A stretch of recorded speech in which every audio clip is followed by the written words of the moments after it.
Welcome. This is a short walkthrough of the SafetyDocs ECM shift system we're using for your event. It does two jobs in one place: steward shift scheduling on the grid and the pre-shift briefing for stewards and team leaders.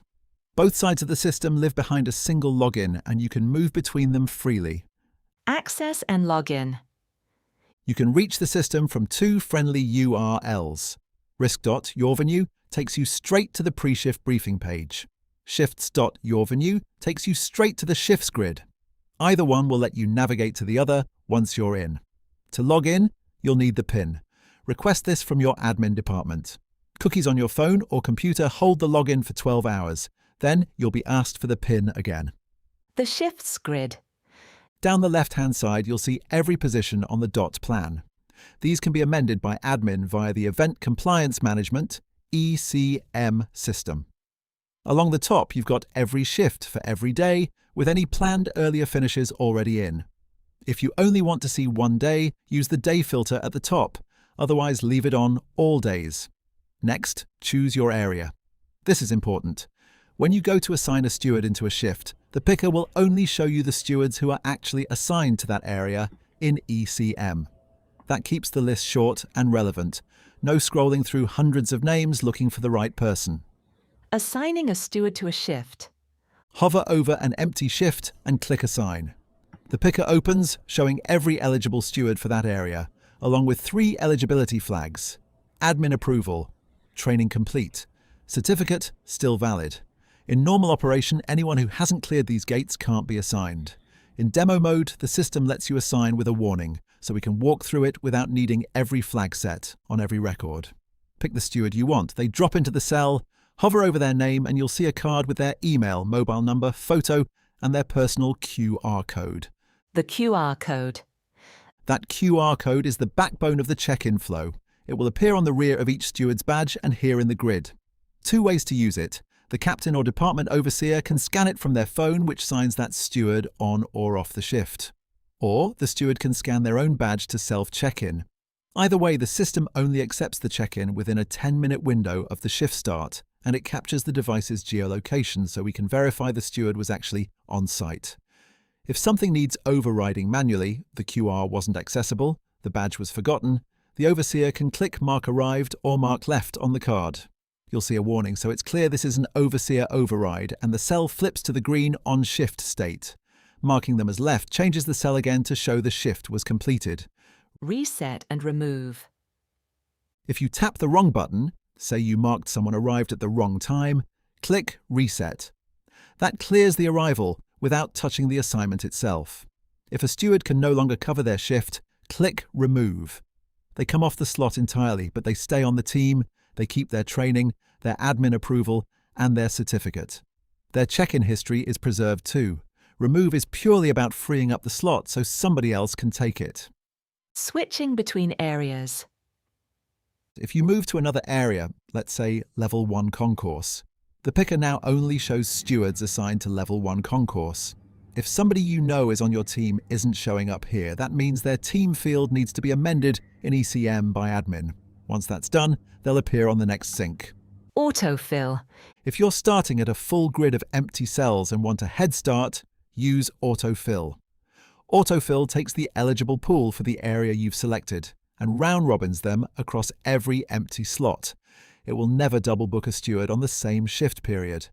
By default, it only uses approved, trained, certified stewards, so it can't accidentally roster someone who isn't qualified. In demo mode, those eligibility gates are skipped, so you can stage a walkthrough against synthetic data. Whenever demo mode is on, the confirm message will tell you. You can run autofill for all days or just for one day at a time. Click the button, confirm, and the cells fill in. Undo autofill. Right next to autofill is undo autofill in red. It only appears after you've just run a fill, and it shows how many assignments are in that batch. Click undo and the system soft removes exactly the assignments that batch created. You may need to refresh the browser. Nothing else. A completed rota can be exported to Excel should a backup and hard copy be required. Switching to the pre-shift briefing. That covers the grid. Now for the briefing side. You can get to the briefing page 3 ways. From the Overseer button, there's a Run Brief button at the top. That takes you straight in. Or you can type risk, your venue, into your browser. There is also a link from SafetyDocs under your department's risk assessment. Either way, you'll be asked for the same PIN. Setting up the briefing. When the page opens, the date is set to today by default, but can be changed. Next, enter the location, for example, loading bay. Then choose the department, let's say stewards. Choose the relevant team, loading bay again, and the system filters every list from this point on so you only see what's relevant to that area.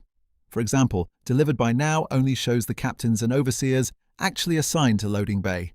No scrolling through a long list, particularly important if you're working from a phone in the field. Picking topics. Because we chose loading bay, the system pulls in the dedicated loading bay risk assessment as the topic. Click to expand it and the PDF is right there so you can read from your device. If there are hazards specific to today that aren't on the risk assessment, drop them in the comments box. For example, wet floors due to rain, avoid slips on the ramps. They'll be captured against this briefing session. Briefing the attendees.